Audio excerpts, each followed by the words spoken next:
ফামান ইয়ামাল মিসকালা যাররাতিন খায়রান ইয়ারা ওয়া মান ইয়ামাল মিসকালা যাররাতিন শাররান ইয়ারা। এই মৃত্যুর পরে আমরা এই দুনিয়ার জীবনে যত ভালো কাজ, সামান্য থেকে সামান্যতম ভালো কাজ অথবা সামান্য থেকে সামান্য খারাপ কাজ, আল্লাহ তাআলা বলেন কাল কিয়ামতের ময়দানে যখন আমলনামা দেওয়া হবে, বলবে মা লিহাযাল কিতাব লা ইউগাদিরু সগীরাতান ওয়ালা কাবীরাতান ইল্লা আহসাহা।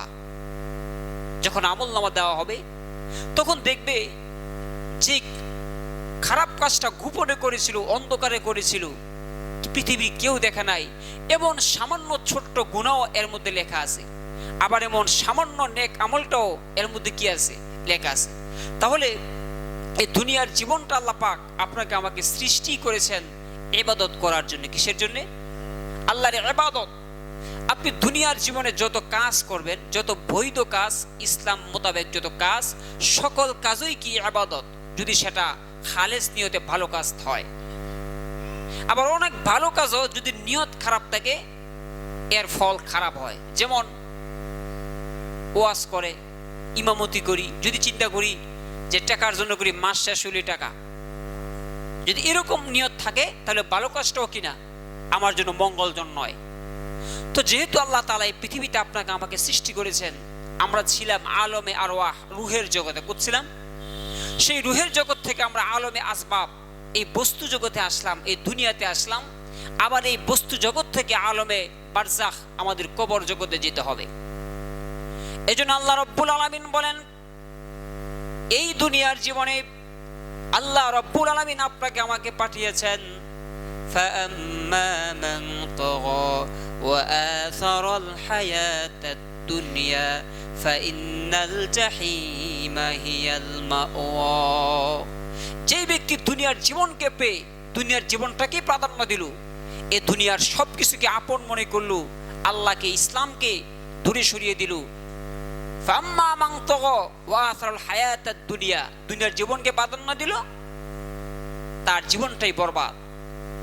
পক্ষান্তরে যেই ব্যক্তি ওয়া আম্মা মান খাফা মাকামা রাব্বিহি ওয়া নাহান নাফসা আনিল হাওয়া, আর যেই ব্যক্তি দুনিয়ার জীবনকে প্রাধান্য দিল না, ইসলামকে প্রাধান্য দিল, ওয়া আম্মা মান খাফা মাকামা রাব্বিহি ওয়া নাহান নাফসা আনিল হাওয়া ফাইনাল জান্নাতা হিয়াল মাওয়া, তাহলে ওই ব্যক্তির ঠিকানা হবে আল্লাহ তাআলার জান্নাত।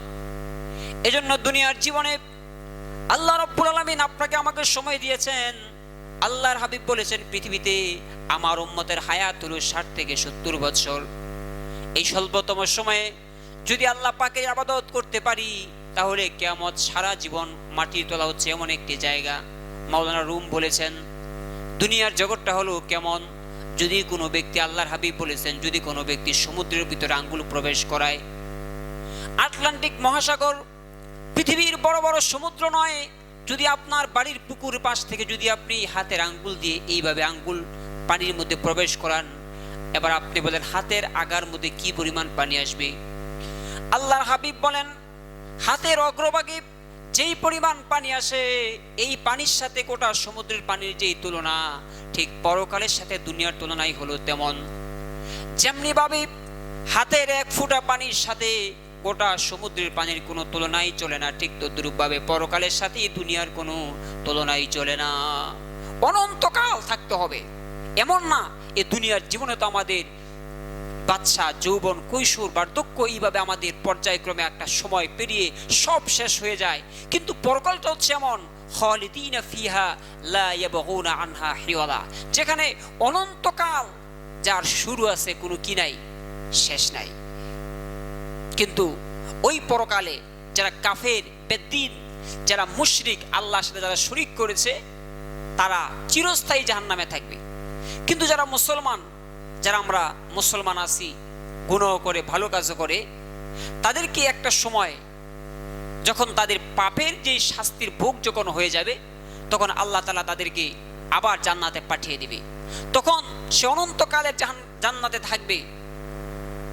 এই জন্য আল্লাহর হাবিব বলেন আকসিরু যিকরা হাযিমিল লাযাতিল মাউত, মৃত্যুকে অধিক পরিমাণে তোমরা স্মরণ করো, কারণ হলো আল্লাহ রাব্বুল আলামিন বলেন মিনহা খালাকনাকুম ওয়াফিহা নুঈদুকুম ওয়া মিনহা নুখরিজুকুম তারাতান উখরা।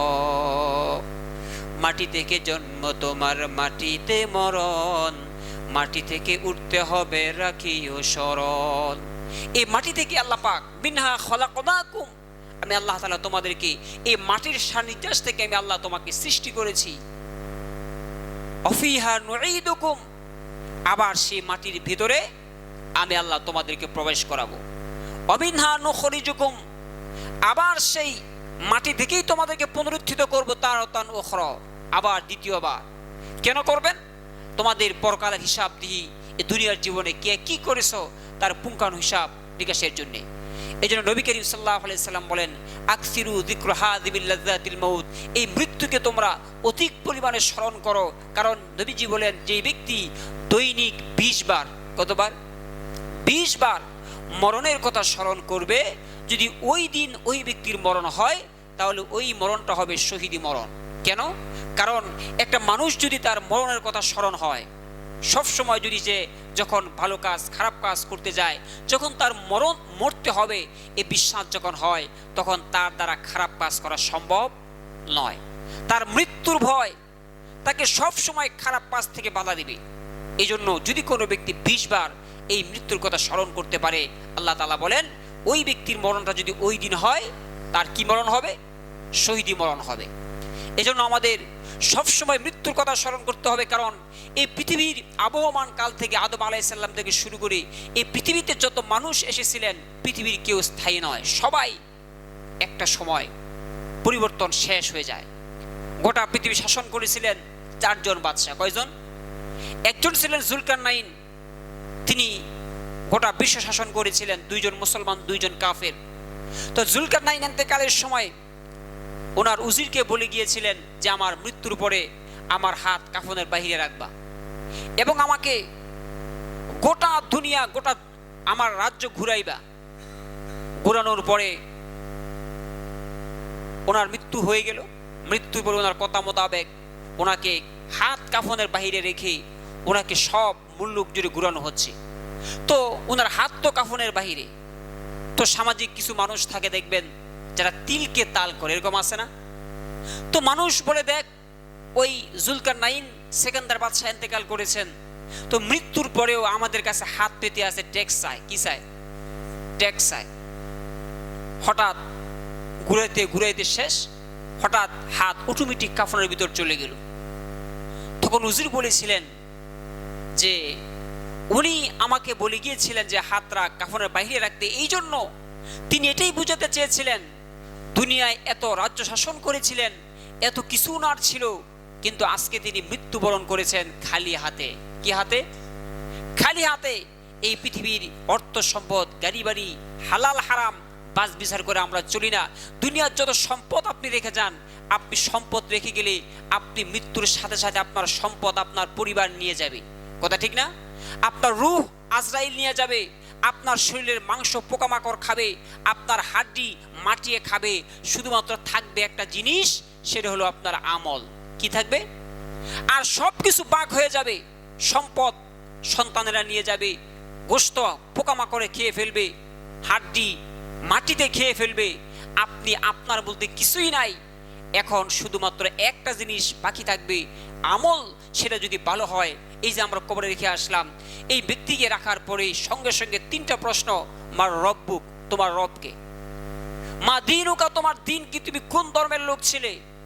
নবী করিম সাল্লাল্লাহু আলাইহি ওয়াসাল্লামকে দেখানো হবে, অথবা বলা হবে মা কুনতা তাকুলু ফি হাযার রাজুল, ওই ব্যক্তি সম্পর্কে তুমি কি বলো যে যাকে তোমাদের নিকট প্রেরণ করা হয়েছে, লোকটা যদি মুমিন হয়, লোকটা যদি নামাজি হয়। কারণ দুনিয়াতে দেখুন, আমরা যখন পরীক্ষা দিই, তো পরীক্ষার সময় প্রশ্ন আউট হয় না? প্রশ্ন আউট হয়। এখন প্রশ্ন আউট হওয়ার পরে যদি আপনার ছেলে পরীক্ষার হলে, মনে করেন আগামীকাল সকালে পরীক্ষা, এর আগের দিন রাত্রে প্রশ্ন আউট হলো, তো পরীক্ষায় আগামীকাল কি আসবে এর আগের দিন সব সে মুখস্থ করলো, অথবা সে মুখস্থ করলো না। এখন পরীক্ষার রেজাল্ট দিল, দেখলেন যে আপনার ছেলে ফেল করছে। আপনি চিন্তা করলেন যে 1 লাখ টাকা খরচ করে, 60,000 টাকা খরচ করে প্রশ্ন কিনে আনলাম, আর ছেলেকে দিলাম, ছেলে ফেল করলো, তাহলে কি আপনি ছেলেকে সুমাইবেন নাকি বাড়ি থেকে বের করে দিবেন? তোর মতো ছেলে আমার দরকার নেই, কারণ তোকে আমি প্রশ্ন আউট করে দিয়েছি। কিন্তু আপনারা দেখেন মৃত্যুর পরে কি হবে, কবরে কি সওয়াল জবাব হবে, সব আল্লাহ ওপেন সিক্রেট করে দিয়েছেন, আল্লাহ প্রশ্ন পাশ করে দিয়েছেন। এরপরেও মানুষ খারাপ কাজ করতে করতে এমনভাবে খারাপ কাজ করে, আল্লাহর বিধিবিধানকে লঙ্ঘন করে, যার কারণে মৃত্যুর পরে জানা সত্ত্বেও আর মৃত্যুর পরে মানুষের মাদার ল্যাঙ্গুয়েজ আর বাংলা থাকবে না। এখন তো আমাদের মাতৃভাষা কি? বাংলা। কিন্তু মৃত্যুর পরে সকলের ভাষা হয়ে যাবে আরবি।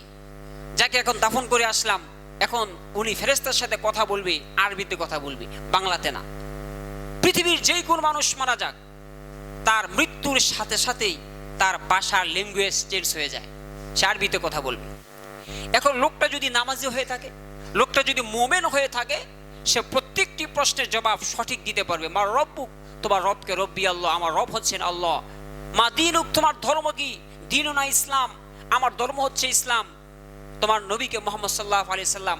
এই তিনটা প্রশ্নের উত্তর যদি, অর্থাৎ যাকে বাইবা পরীক্ষা বলে, কি পরীক্ষা? বাইবা। বাইবা হচ্ছে চাকরির সর্বশেষ ইন্টারভিউ। তো এখানে যদি পারে, তো ফেরেশতা এই তিনটা প্রশ্ন ওই ব্যক্তি পারবে, আপনি জানা সত্ত্বেও পারবেন না।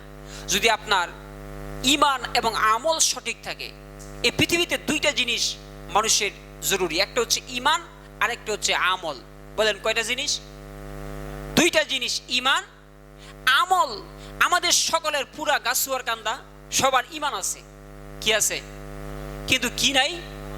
আমল নাই বলেই মুসল্লি ফজর নামাজে এক কাতার আর জুমার নামাজও 5 কাতার। কথা ঠিক না? তাহলে ঈমান আছে কি নাই? আমল নাই। কিন্তু পরকালে মানুষের ঈমান যদি থাকে, এই ঈমানের কারণে সে জান্নাতে যাবে একটা সময়ে। কিন্তু আমল না থাকার কারণে তাকে নির্দিষ্ট একটা সময় পরিমাণ এই দুনিয়ার যেই তাকে শাস্তি দেওয়া হবে, দুনিয়ার যেই আগুন, এই আগুনের, জাহান্নামের আগুনের 70 ভাগের 1 ভাগ। কত ভাগ? 70 ভাগের। এবার চিন্তা করে দুনিয়ার আগুনের হিট কেমন। এই যে রড, এই যে আপনাদের গ্রিল, এই যে রড যখন গলানো হয় 1500 ডিগ্রি সেলসিয়াস তাপমাত্রা পেলে এই লোহা, এই রড কিন্তু মাটির তলায় খড়ি থাকে। তো এই রডের মধ্যে যখন গ্যাসের আগুনের তাপ দেওয়া হয় 1500 ডিগ্রি সেলসিয়াস দিলে, মোম যেভাবে গলে যায়, লোহা সেইভাবে গলে যায়। এবং সেই লোহাকে চাচের ভিতরে দিয়ে, যেমন ইট বানায়, দেখছেন আপনারা, কাদা মাটি এরকম একটা চাষের ভিতরে দেয়, চাপ দেয়, ইট হয়ে যায়, ঠিক না? এরকম চাষের ভিতরে দিয়ে পাত বানায়, 8 সুতা, 12 সুতা, 16 সুতা রড বানানো হয়। তো দেখুন, জাহান্নামের 70 ভাগের 1 ভাগ যদি দুনিয়ার আগুন হয়, এবং দুনিয়ার আগুনের কি পরিমাণ হিট, লোহা সঙ্গে সঙ্গে গলে যায়, এই যদি হয় দুনিয়ার আগুনের তাপ, যদি চিন্তা করেন জান্নাতে যাবই, তো আর নো চিন্তার ডো ফুর্তি। কথা ঠিক না? এবার চিন্তা করেন দুনিয়ার মোমবাতির আগুনে আপনি হাত 1 মিনিট রেখে দেখেন। এজন্য এই দুনিয়ার জীবনে আমরা হালাল হারাম বাস বিচার করে আমরা চলি না। কথা ঠিক না? এজন্য কবি বলেছিলেন, হালাল হারাম না মানিয়া কত টাকা করছো কামাই, এত টাকা রাখবা কোথায়, কাফনের তো পকেটে নাই। কি বলেন, ঠিক না? হালাল হারাম না মানিয়া কত টাকা করছো কামাই, এত টাকা রাখবা কোথায়, কাফনের তো পকেটে নাই। টাকা পয়সা লইয়া কি কেউ কবরে গেছে, টাকা পয়সা লইয়া কি কেউ কবরে গেছে, কি জবাব দিবি রে তুই আল্লাহর কাছে, হাই কি জবাব দিবি রে তুই আল্লাহর কাছে। এই দুনিয়াতে যত টাকাই আপনি কামান, হালাম হারাম সবকিছু মিলিয়ে হারামে কোনো আরাম নাই। কি নাই? আপনি কোটি টাকা কামাইতে পারবেন, কোনো আরাম নাই। কোনো ব্যক্তি মৃত্যুর সময় হারাম টাকা কাফনের সাথে, হালাল টাকাও কাফনের সাথে দিতে পারে নাই। এই জন্য আমাদের সদা সর্বদা মৃত্যুর প্রস্তুতি নিতে হবে। আল্লাহ তাআলা এই পৃথিবীতে মালাকুল মাউতুল্লাযী ওয়াক্কিলা বিকুম সুম্মা ইলা রাব্বিকুম তুরজাউন, ফেরেশতাকে নিযুক্ত করে দিয়েছেন। কারণ প্রত্যেকটা একটা মানুষ, এই পৃথিবীতে দুইজন মেহমান বিনা দাওয়াতে আসে। বলেন কয়জন? জোরে বলবেন কয়জন? একজন হচ্ছে মনের মানুষ, লাভার, প্রেমিকা। একজন এসে মন নিয়ে যায়, হঠাৎ করে আসে, ছেলে মেয়ের সাক্ষাৎ হয়, তখন ছেলের প্রতি মেয়ের একটা আকর্ষণ নিয়ে যায়, মন কেড়ে নিয়ে যায়। আরেকজন হচ্ছে আজরাইল, উনি জান নিয়ে যায়। কি নিয়ে যায়? একজনে কি নেয়? মন নেয়, আরেকজনের কি নেয়? জান নেয়। এই দুনো মেহমান বিনা দাওয়াতে আসে, হঠাৎ হঠাৎ চলে আসবে। এই জন্য আল্লাহ রাব্বুল আলামিন বলেন, আজরাইল মানুষের কাছে তখন আসবে, কুল ইয়াতাওয়াফাকুম মালাকুল মাউতিল্লাযী বুকিলা বিকুম সুম্মা ইলা রাব্বিকুম তুরজাউন। আপনার সময় যখন হবে, ওই সময় ওয়ালিকুল্লি উম্মাতিন আজাল ফাইযা জাআ আজালুহুম লা ইস্তাখিরুনা সাআতাও ওয়া লা ইস্তাকদিমুন। আল্লাহ তাআলা যেই সময় নির্ধারণ করে দিয়েছেন, এই সময়ের 1 সেকেন্ড আগে আপনার জান কবজ করা হবে না, আবার 1 সেকেন্ড পরেও আপনার জান কবজ করা হবে না। যখন আপনার টাইম হবে, ঠিক ওই সময় ফেরেশতা আপনার কাছে আসবে। এর আগে আপনার সাইড দিয়ে যাবে, আপনাকে ধরবেও না, ছুঁবেও না। প্রত্যেক দিন মাগরিবের যখন সূর্য যখন অস্ত যায়, ওই সময় ফেরেশতার হাতে একটা নোটিশ দেওয়া হয়, 24 ঘন্টার একটা নোটিশ, যে আজকে মাগরিবের সময় তো শনিবার শুরু হয়ে যাবে, তো আজকে মাগরিব থেকে আগামীকাল মাগরিব পর্যন্ত কারা কারা মারা যাবে, কাদের জান কবজ করবে, এই তালিকা দিয়ে দেওয়া হয়। হযরতে ইদ্রিস আলাইহিস সালাম, উনি ইন্তেকালের আগে একবার জিব্রাইল ফেরেশতা ওনার কাছে আসলেন,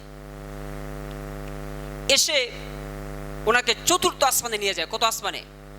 4র্থ আসমানে নিয়ে যাওয়ার পরে তো ফেরেশতাদের কিছু কিছু ওয়াইটিং রুম থাকে, তো ইদ্রিস আলাইহিস সালামকে এই রুমের বাহিরে রেখে এই জিব্রাইল ফেরেশতা ঘরে গেলেন, দেখলেন আজরাইল খুব টেনশনে আছে। জিজ্ঞেস করলো যে আপনি এত টেনশন কেন? কয় যে গতকাল রাত্রে আমার কাছে একটা নোটিশ আসলো যে ইদ্রিস নবী নামে একজন নবীর জান কবজ করতে হবে, কিন্তু উনি তো দুনিয়ায়, কিন্তু এই আমার কাগজের মধ্যে লেখা উনার জান কবজ করতে হবে 4র্থ আসমানে। কোথায়? 4র্থ আসমানে। তখন জিব্রাইল ফেরেশতা ওনাকে আনছিল অন্য এক কাজে, তো বললেন যে আমার সাথে একজন ব্যক্তিকে নিয়ে আসলাম, নবীকে নিয়ে আসলাম, ইদ্রিস আলাইহিস সালাম। তো দেখুন, মানুষের মৃত্যু যখন যে জায়গায়, আল্লাহ তাআলা তাকে কোনো না কোনো কাজে ওই জায়গায় আল্লাহ পাক তাকে প্রবেশ করাবেন। এই জন্য আমাদের মৃত্যু এতইটা নিশ্চিত, আমাদের মৃত্যুর সময় কার কবে কখন এই পৃথিবীর মানুষ কেউ জানে না। এই জন্য আমাদের সদা সর্বদা মৃত্যুর প্রস্তুতি নিয়ে চলতে হবে। আমরা যখন নামাজ পড়ি, নামাজের মধ্যে একটা সূরা পড়ি, আলহামদু সূরা, এর মধ্যে একটা লাইন পড়ি, মালিকি ইয়াউমিদ্দিন। পড়েন তো, কি পড়ি? মালিকি ইয়াউমিদ্দিন। এর অর্থ হচ্ছে মালিক, অর্থ হচ্ছে মালিক, অর্থাৎ এই সম্পদের মালিক, একাকিত্ব যে মালিকানা। ইয়াউমিদ্দিন মানে বিচার দিবস, অর্থাৎ আল্লাহ তাআলা বলেন যে আমি বিচার দিবসের মালিক। এখানে লক্ষণীয় বিষয় হচ্ছে আল্লাহ পাক কিয়ামতের ময়দানে আহকামুল হাকিমিন, বিচারক হবেন। বিচার করবেন কে? আল্লাহ তাআলা। কিন্তু এইখানে আল্লাহ তাআলা এই কথা বলেন নাই কাজী ইয়াউমিদ্দিন, যে আমি আল্লাহ তাআলা বিচার দিবসের বিচারক, এই কথা আল্লাহ বলেন নাই। মুফাসসিরে কেরাম বলেন আল্লাহ কেন বলেন নাই, কারণ আল্লাহ তাআলা বিচার দিবসের মালিক কেন হবেন?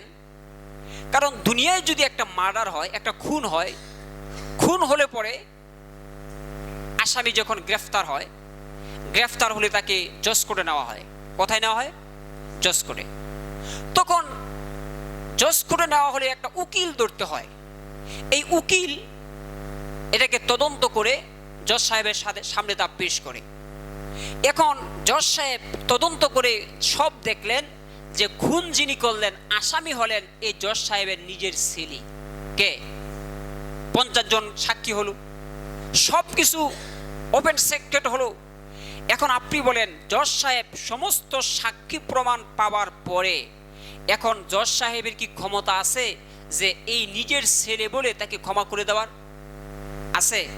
নাই। কারণ উকিল যখন কাগজ কলমে লিপিবদ্ধ অপরাধীর অপরাধ প্রমাণ করে, তখন পৃথিবীর কারো কোনো ক্ষমতা থাকে না ওই আসামিকে ক্ষমা করার। কিন্তু জজ কোর্ট থেকে যখন ওই লোকটা সুযোগ না পায়, তখন আপিল করতে পারে হাইকোর্টে। তখন হাইকোর্টে যাওয়ার পরে এটাকে তদন্ত করে যদি দেখে যে বাস্তবিক পক্ষে সে আসামি, তখন তাকে আবার রায় দিয়ে দেয়। এখন হাইকোর্টে যখন সে তার মন মতো বিচার পেল না, তখন তাকে সুপ্রিম কোর্টে আপিল করতে পারে। ওই সুপ্রিম কোর্ট যখন তদন্ত করে দেখে যে লোকটা আসলেই অপরাধী, তার ফাঁসি কার্যকর। এখন ওই ব্যক্তি জজ কোর্ট, হাইকোর্ট, সুপ্রিম কোর্ট, তিনটা জায়গায় ওই লোকটা তার মনের কাঙ্ক্ষিত জায়গায় সে ছাড় পেল না, তখন কিন্তু তার একটা অপশন থাকে, জানেন সেটা কি? একজন ফাঁসির আসামি তার বাঁচার একটা অপশন আছে, জানেন আপনারা? জজ কোর্ট, হাইকোর্ট, সুপ্রিম কোর্ট সমস্ত জায়গা থেকে তার ফাঁসির রায় হয়ে গেছে, তার 1 মাস পরে তার ফাঁসি। কিন্তু ওই সময় তার একটা অপশন বাকি আছে ফাঁসি থেকে মাফ পাওয়ার, সেটা হলো রাষ্ট্রপতির। কার? রাষ্ট্রপতি। তিনি হচ্ছেন রাষ্ট্রের মালিক। কে? রাষ্ট্রপতি হচ্ছেন রাষ্ট্রের মালিক।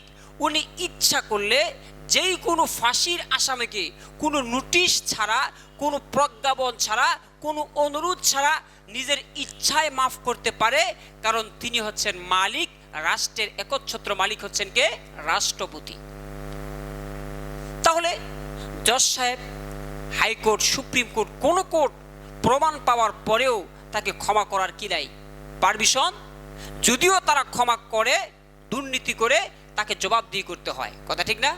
কিন্তু একমাত্র রাষ্ট্রপতি, যেহেতু তিনি রাষ্ট্রের মালিক বিদায় একজন ফাঁসির আসামিকে তিনি ক্ষমা করতে পারে। এই জন্য আল্লাহ তাআলা বলেন মালিকি ইয়াউমিদ্দিন, আমি আল্লাহ তাআলা কিয়ামতের দিবসে, বিচার দিবসের মালিক।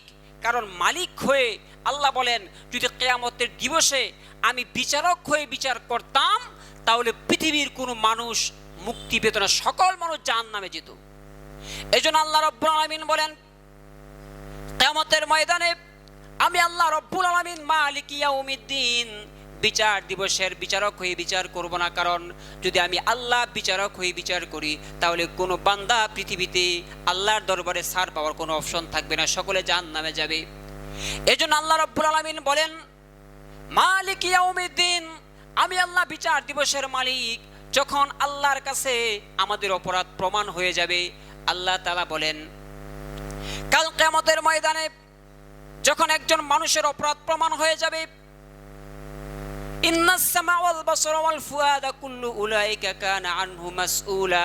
কাল কিয়ামতের ময়দানে মানুষের চক্ষু, মানুষের কান, মানুষের হৃদয় যখন আল্লাহর দরবারে সাক্ষী দিবে, কাল কিয়ামতের ময়দানে সূরা ইয়াসিনের মধ্যে আল্লাহ তাআলা বলেন আল ইয়াওমা নাখতিমু আলা আফওয়াহিহিম ওয়া তুকাল্লিমুনা আইদিহিম ওয়া তাশহাদু আরজুলুহুম বিমা কানু ইয়াকসিবুন।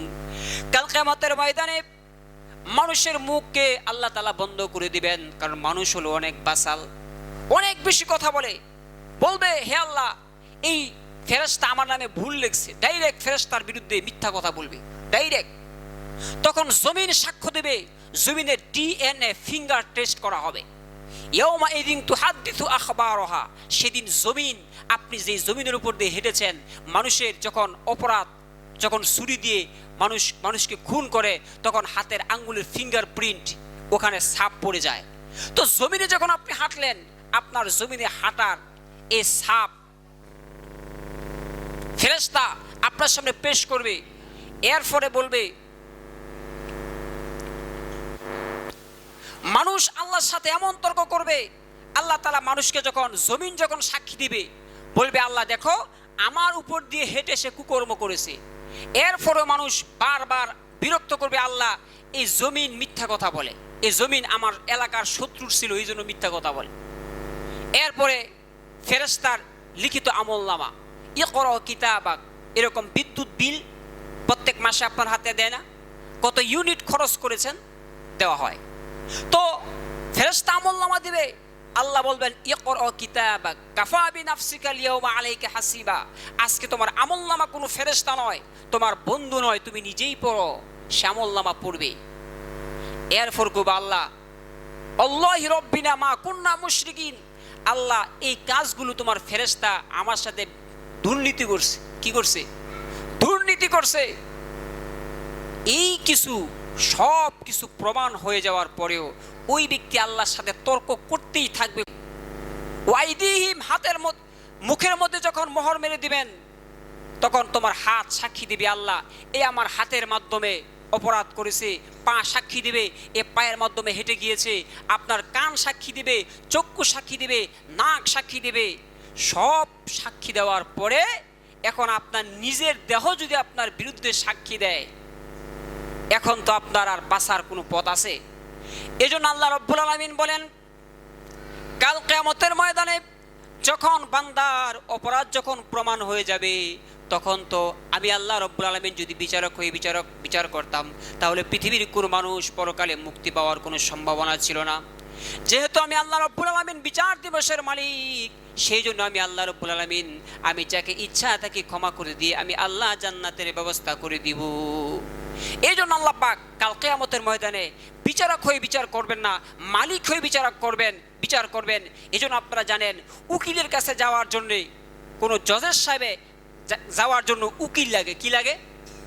মামলা তদন্ত করতে কি লাগে? উকিল ছাড়া আপনি জজ কোর্ট, হাইকোর্ট, সুপ্রিম কোর্টে যেতে পারবেন না। কিন্তু মালিকের কাছে, যিনি মালিক, ওনার কাছে কোনো ওকালতি চলে না। মনে করেন আমার একটা ডাব গাছ, কি গাছ? নারিকেল গাছ। এখন আপনি এসে বললেন ভাই তোমার ক্ষেতের সাথে যেহেতু আমার ক্ষেত, তো আমি নরসিংদী থেকে উকিল লয়েছি যে ক্ষেতের পাশে ক্ষেত থাকলে তার কিছু হক আছে, সুফা দাবি করার অধিকার আছে, সুতরাং উকিলের সিদ্ধান্ত হলো তোমার এই গাছ থেকে 2টা ডাব দিতে হইব। আর আমি গাছের মালিক, আমি এনে কোনো উকালতি চলবো? কি কইন? তখন কারণ গাছের মালিকের কাছে কোনো উকালতি চলে না, একটা জিনিস চলে, সুপারিশ চলে। কি চলে? কথা বুঝেন না? কি চলে? সুপারিশ। মালিকের কাছে সুপারিশ চলে। গিয়ে যদি কইন ভাই আমার মা তো অসুস্থ, মৃত্যু শয্যায় শায়িত, তো মার গলাটা হয়ে গেছে গা, যদি আল্লাহর হস্তে একটা ডাব দিতেন, তাইলে মালিকের কাছে কি চলে? সুপারিশ চলে। এই জন্য নবী করিম সাল্লাল্লাহু আলাইহি সাল্লাম বলেন ইয়াশফাউ ইয়াউমাল কিয়ামাতি সালাসা, কাল কিয়ামতের ময়দানে আল্লাহ পাকের দরবারে সুপারিশ করতে পারবে 3 ধরনের মানুষ। কত ধরনের? 3 শ্রেণীর মানুষ আল্লাহর দরবারে সুপারিশ করতে পারবে। 1 নম্বর আল আম্বিয়া, নবী রাসূলগণ। নবী রাসূলগণ আল্লাহর দরবারে সুপারিশ করতে পারবে, কিন্তু সমস্ত নবীরা তারা সুপারিশ করতে ভয় পাবে। কেবলমাত্র আমার নবী, আপনার নবী মুহাম্মদ সাল্লাল্লাহু আলাইহি সাল্লাম আল্লাহ তাআলার অনুমতি সাপেক্ষে আমাদের জন্য সুপারিশ করতে পারবেন, সুপারিশ করবেন। 1 নম্বর নবী রাসূলগণ। 2 নম্বর শহীদগণ, যারা আল্লাহর রাস্তায় শহীদ হয়, যারা দেশের জন্য শহীদ হয় তারাও শহীদ। যারা দেশকে রক্ষার জন্য নিজের বুলেটকে বুকের মধ্যে বিদ্ধ করেছে, শাহাদাত বরণ করেছে, তারাও শহীদ, তারাও সুপারিশ করে জান্নাতে নিতে পারবে। 3 নম্বর আল উলামা, উলামায়ে কেরাম। একজন আলেম, হক্কানি রব্বানি আলেম, তারা শত সহস্র, তাদের ব্যাপারে কোনো সংখ্যা উল্লেখ নাই। হাদিসের মধ্যে কি নাই? সংখ্যা উল্লেখ নাই। যে একজন আলেম, তার সাথে যতগুলো মানুষ সম্পর্ক থাকবে, তার যাকে পছন্দ তাক সকল লোককে জান্নাতে নিয়ে যেতে পারবে। এই সুপারিশ করার ক্ষমতা আল্লাহ আলেমদেরকে দিয়েছেন। এবং হাফেজে কোরআন যারা আছে, যারা হাফেজ, যারা কোরআন মুখস্থ করেছে, হেফজ করেছে, নবীজি বলেছেন মান ক্বরাআল কোরআন ফাস্তাযহারাহু ফাহাল্লা হালালাহু ওয়া হারামা হারামাহু ওয়া আদখালাহুল জান্নাহ। যেই ব্যক্তি কোরআনে হাফেজ, ওই ব্যক্তিকে আল্লাহ তাআলা 10 জন ব্যক্তি, কেমন 10 ব্যক্তি? যেই 10 ব্যক্তির ব্যাপারে ফেরেশতার লিখিত স্টেটমেন্ট ডাইরেক্ট জাহান্নামী, আর কোনো হাদিসে কাম নাই, ডাইরেক্ট জাহান্নামী। এমন 10 ব্যক্তির ব্যাপারে হাফেজে কোরআন সুপারিশ করে আল্লাহ জান্নাতে নিয়ে যেতে পারবে। এজন্য কাল কিয়ামতের ময়দানে এই সুপারিশকারী আলেম, ওলামা, হাফেজ যারা আছে, যারা আপনারা আলেমদেরকে মহব্বত করবেন, হাফেজদেরকে মহব্বত করবেন, এই তারা কিয়ামতের ময়দানে সুপারিশ করার অপশন আল্লাহ পাক তাদেরকে দান করে দিয়েছেন। এজন্য যারা এখন আমরা জীবিত আছি, আল্লাহ হায়াত দিয়েছেন। কেন দিয়েছেন? আল্লাহ এখনও আপনাকে আমাকে তওবা করার সুযোগ দিয়েছেন। হযরত মুসা আলাইহিস সালামের জমানায় এমন অবস্থা তৈরি হয়েছে, আগে তো আমাদের এরকম খাল বিল কম ছিল, আপনাদের ড্রিল মেশিন মোটর এরকম ছিলই না, পারাকল ছিল, ঠিক না? তো মুসা আলাইহিস সালামের জমানায় তো আসমান থেকে বৃষ্টি বন্ধ হয়ে গেছে। তো ওই সময় মানুষ বৃষ্টির উপর নির্ভর ছিল। তো বৃষ্টি না হওয়ার কারণে প্রচণ্ড খরা, সমস্ত ফসল নষ্ট হয়ে যাচ্ছে, ক্ষেত মেত জ্বলে যাচ্ছে। তো সকল মানুষ মুসা নবীর কাছে গেল, গিয়ে বলছে যে আপনি তো আল্লাহর নবী, আল্লাহর কাছে দোয়া করেন যাতে আল্লাহ তাআলা আমাদেরকে রহমতের বৃষ্টি দান করেন, কারণ বৃষ্টি যদি না হয় তাহলে আমাদের এইবার সমস্ত ফসল কি হয়ে যাচ্ছে, নষ্ট হয়ে যাচ্ছে। তো মুসা আলাইহিস সালাম আল্লাহর কাছে, তিনি আল্লাহর সাথে কথা বলতেন, ওনাকে বলা হয় কালিমুল্লাহ। আল্লাহর সাথে কি করতেন, তুর পাহাড়ে গিয়ে কথা বলতেন।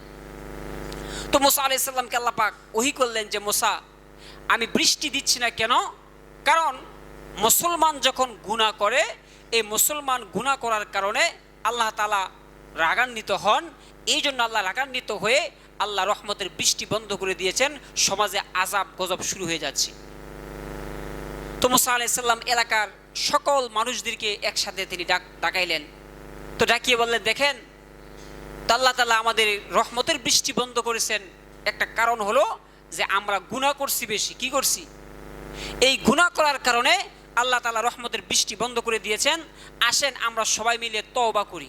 কি করি? আল্লাহর কাছে তওবা করি। তওবা করলে যদি আল্লাহ তওবা কবুল করেন তাহলে রহমতের বৃষ্টি আল্লাহ পাক দান করবেন। তো এলাকার সব মানুষ দেখবেন, আমরা গত বছরও বৃষ্টির জন্য আমরা ইস্তেখারা নামাজ পড়েছিলাম, ইস্তেসকার নামাজ পড়েন না আপনারা? আমরা ওই নারান্দি মাদ্রাসায় পড়েছিলাম, অনেকে পুরো বাংলাদেশে পড়েছিল বৃষ্টির জন্য দোয়া। তো মুসা আলাইহিস সালাম সকল মানুষকে নিয়ে তিনি এক মাঠে জড়ো হয়ে দোয়া করতেছেন। তো দোয়ার মধ্যে যারা তওবা করে, তওবার কয়েকটা শর্ত আছে। যেই গুনাহ আপনি করতেছেন এই গুনাহ আপনাকে ছাড়তে হবে, এই গুনাহ ছাড়তে হবে। 2 নম্বর, যেই গুনাহ আপনি করেছেন এই গুনাহের প্রতি অনুতপ্ত হতে হবে। 3 নম্বর, ভবিষ্যতে করব না এই প্রতিজ্ঞা থাকতে হবে। এখন মুসা আলাইহিস সালাম যাদেরকে নিয়ে দোয়া করতেছেন, এর মধ্যে এই সময় সাথে সাথে রহমতের ফেরেশতা নাজিল হয়ে বলল, মুসা নবী আপনি যাদেরকে নিয়ে দোয়া ধরছেন এদের মধ্যে একজন লোক এমন আছে, হ্যাঁ গুনাহ আরো করব, হ্যাঁ বিড়ি একটা টান দিছে, টান আরো বাহি আছে, বাইত গিয়া টান দিব, হ্যাঁ সুদের টেহা বেড়ারা বাইত গিয়া পাইছে না, এখন তার ফকটে আছে, এটা দোয়া শেষ হলে বাইত নিয়ে দিব। তার মানে কি, সে গুনাহ করব তার নিয়ত আছে।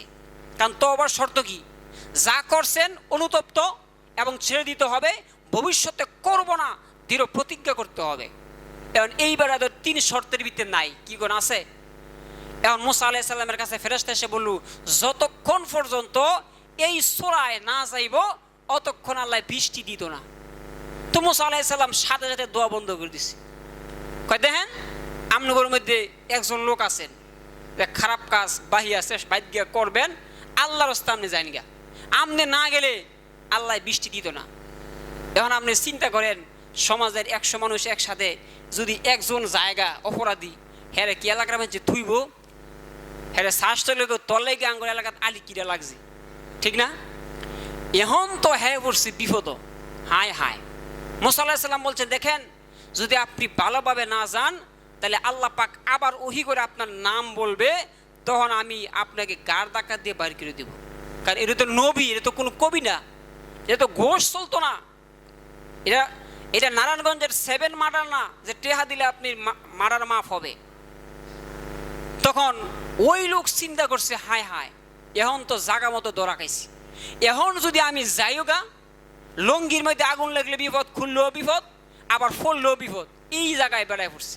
এখন যদি লোকটা জায়গাও সমাজের মধ্যে কালারিং হবে, থাকলেও বৃষ্টি আইতো না, ঠিক না? এখন এই বেড়ায় এমন বিপদে পড়ছে, এখন বেড়ায় মনে মনে আল্লাহর কাছে তওবা করছে, আল্লাহ তুমি আমার আর জীবনে এই বাপ জন্মে যত গুনাহ করছি সব মাফ করে দাও, আর জীবনে গুনাহ করতাম না, তুমি আমার লজ্জা দিও না। সাথে সাথে রহমতের বৃষ্টি শুরু হয়ে গেছে।